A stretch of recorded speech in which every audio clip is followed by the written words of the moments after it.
Bueno, a continuación vamos a darle la palabra a la doctora Liliana Rodríguez. Ella es directora ejecutiva de la Confederación Colombiana de ONGs y nos va a hablar de la reforma tributaria y el caso de las entidades sin ánimo de lucro, de las conocidas ESAL, entidades sin ánimo de lucro. Quiero llamar la atención sobre la importancia de este tema, que han venido manipulando, a mi juicio, en la información, y el país no sabe bien lo que está pasando, y es un problema extremadamente grave y también extremadamente regresivo, porque como está montado el asunto, es derecho contra los de abajo, derecho contra las organizaciones, digamos, de los sectores populares, de las clases medias, o sea, siempre el mismo cuento, siempre el mismo cuento. Entonces, doctora, tiene usted la palabra. Muchísimas gracias, muy buenos días para todas y para todos los aquí presentes y los televidentes. Muchísimas gracias al senador Robledo por el espacio de permitirnos expresar las reflexiones y puntos de vista que desde el sector de las organizaciones venimos trabajando de manera colectiva desde los territorios, y también en un diálogo que se ha suscitado en diferentes instancias y organizaciones, como es la Voz de la Conciencia, la Mesa de Participación de Entidades sin Ánimo de Lucro, la Confederación Colombiana de ONGs, con el concurso de expertos en Derecho Público como la firma RA y expertos tributaristas.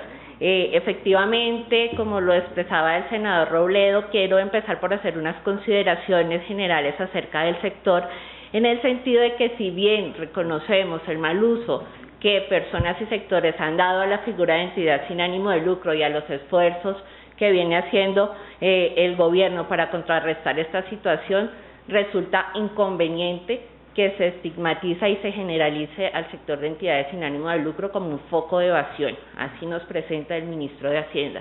Igualmente resulta inconveniente que el Estado, el gobierno, no reconozca que existe una debilidad frente a la función de inspección, vigilancia y control, y también resulta inconveniente que se trate de invisibilizar o desviar la atención frente a otros hechos de falta de transparencia, frente a malos manejos de recursos públicos y conflicto de intereses de otros importantes sectores de la sociedad civil. En ese sentido, deseo expresar que se hace necesario que se reconozca la diversidad del sector de entidades sin ánimo de lucro. De hecho, las entidades sin ánimo, las mal llamadas entidades sin ánimo de lucro, fueron resignificadas a entidades con ánimo de alteridad, que el sistema de alteridad lo que buscaba era reconocer el rol de las organizaciones sin ánimo de lucro, brindarle seguridad a las entidades con ánimo de alteridad y de hecho distinguir y diferenciar entre esas organizaciones que vienen haciendo bien su labor de aquellas organizaciones corruptas. Este sistema de la alteridad se distorsionó con la reforma del 2012 porque estableció como control, de hecho lo distorsiona aún más con la presente reforma, porque controla las actividades meritorias de las organizaciones, y lo que busca realmente el sistema de alteridad es buscar una coherencia entre el control con ánimo de alteridad y aquellas actividades comerciales o productivas que pueden desarrollar estas organizaciones con alteridad. Entonces, ahí hay una invitación a que revisemos nuevamente ese sistema de alteridad. Igualmente, hacemos un llamado a que se reconozca la diversidad del sector. ¿En qué sentido? Es un sector que en las infografías que les están circulando está compuesto por alrededor de 16 figuras jurídicas que suman en conjunto más de 200.000 entidades sin ánimo de lucro. Esa es la mayor riqueza que tiene el sector, está en su diversidad. Sin embargo, cuando uno entra a mirar cómo se hace el registro, la inspección, vigilancia y control de las entidades y cómo en manera tributaria es el trato de estas entidades, uno encuentra una dispersión de entidades públicas haciendo estos ejercicios. También hay que reconocer ese valor social y los aportes que ha hecho las organizaciones al desarrollo, a la construcción de la paz y a muchas otras acciones que por muchos años han desarrollado las entidades y que se está buscando desconocer. A nivel internacional también hay un reconocimiento a las entidades en convenios y acuerdos de los cuales el Estado colombiano es signatario y que les establece la obligación de brindar mejores ambientes habilitantes. ¿Esto qué es? Garantizar derechos y mejores condiciones para que ellas puedan ejercer su rol político y social. Y hay un hecho sumamente relevante y que conviene tenerlo presente, y es aclarar y pedirle aclaración al gobierno de por qué está insistiendo en asimilar el sector de entidades sin ánimo de lucro con el sector mercantil. Claramente hay dos afirmaciones que se vienen haciendo desde el Ministerio de Hacienda, que este sector no paga impuestos. Aquí es importante decir que el único beneficio tributario que tienen las entidades es sobre el impuesto de renta, la declaración en renta. Sí y solo si estas organizaciones logran demostrar que sus ingresos y sus excedentes han sido distribuidos en su objeto social. Y la otra afirmación más perversa es cuando dice que el sector sin ánimo de lucro compite de manera desleal con el sector empresarial. Y aquí sí queremos ser enfáticos en el sentido que en diversas sentencias de la Corte se permite a estas organizaciones desarrollar actividades económicas o sobre todo son actividades productivas y comerciales, siempre y cuando sus ingresos y sus excedentes se reinviertan en el objeto social. Y también en el sentido de que no son organizaciones de caridad, que son organizaciones que tienen que permanecer en el tiempo y para eso tienen que generar o buscar fuentes de financiamiento para poder desarrollar su oferta de valor. Entonces, en esto sí queremos ser enfáticos en que no se compite y que aquí sí se persiste en la insistencia del gobierno de asimilar a las organizaciones con el sector empresarial. Las organizaciones más afectadas serían las comunitarias que desarrollen procesos productivos, como las mujeres del Pacífico colombiano que desarrollan acciones por la soberanía y la seguridad alimentaria, actividades artesanales y demás. Aquí sí hacemos un llamado para que eso se revise. En cuanto ya a aspectos propios de la reforma, hay unos puntos que queremos mencionar. Vemos excesiva reglamentación y abundante normatividad frente a registros de entidades sin ánimo de lucro. La reforma plantea 3 registros, lo cual vulnera, o sea, buscar por vía reforma tributaria, reglamentar el registro de las entidades sin ánimo de lucro, vulnera la unidad de materia, el derecho del principio de unidad de materia, y además está desconociendo lo que dice lo que quedó establecido en la Ley 019/2012 de un registro único de entidades sin ánimo de lucro que no se cumplió. También vemos una alta discrecionalidad al momento de calificar a las entidades sin ánimo de lucro, en el sentido de que otorga a la sociedad civil para que ésta se pronuncie frente a si una organización puede pertenecer o no al régimen tributario especial.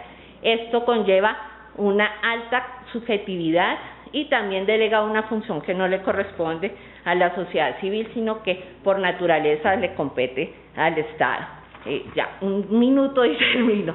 Igualmente, vemos que la lista que se enuncia en la reforma tributaria de actividades meritorias de las entidades sin ánimo de lucro desconoce otras actividades que no necesariamente están reglamentadas o normadas, y esto va en contravía sobre todo del rol político que tienen las entidades sin ánimo de lucro. Y aquí también quiero hacer un llamado.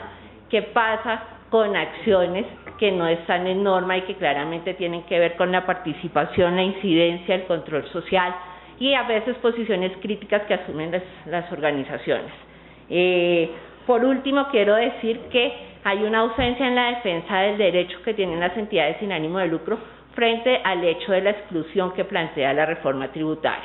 Es una exclusión que incluso genera 2 sanciones, vulnerando de esta manera el derecho y el principio constitucional, que nadie puede ser juzgado 2 veces por un mismo hecho. Primero, porque una entidad sin ánimo de lucro que no sea calificada pasa a ser del régimen ordinario y pierde toda su naturaleza y posibilidades de hacerse objeto social. Y segundo, porque establece una sanción de que hasta después de 2 años puede volver a pedir la calificación como entidad sin ánimo de lucro. Entonces, es una reforma que debilita, esta reforma y otras que se han anunciado para el sector, debilita terriblemente a las organizaciones.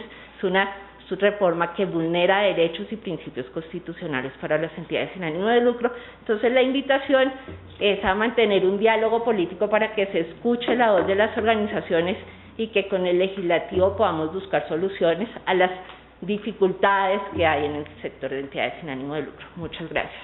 Qué pena.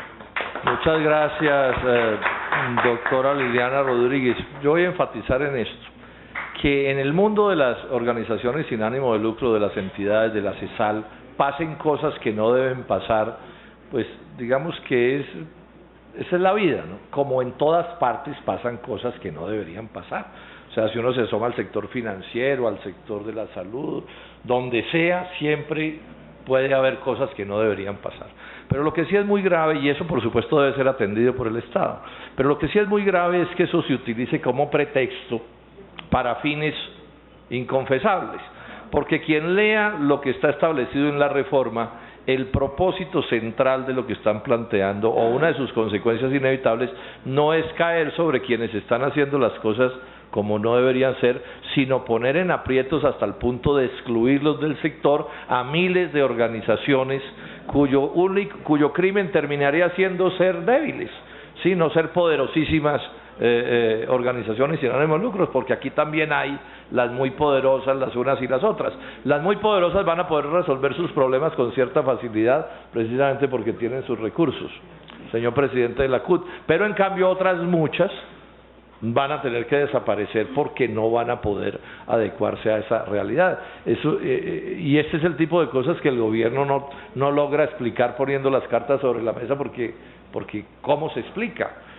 Es obvio que las cosas se podrían hacer de una manera diferente si el verdadero propósito fuera impedir que unas cosas que no deben ocurran. Llamo la atención sobre esto, porque esto además también tiene que ver con el derecho de organización de las personas, que es un derecho, el derecho a asociarse, que es un derecho que tiene que ser absolutamente sagrado. Levantar la tesis de que si usted no tiene unos recursos de fortuna particulares, ¿sí?, especiales, no tiene derecho a asociarse, pues eso es una verdadera monstruosidad.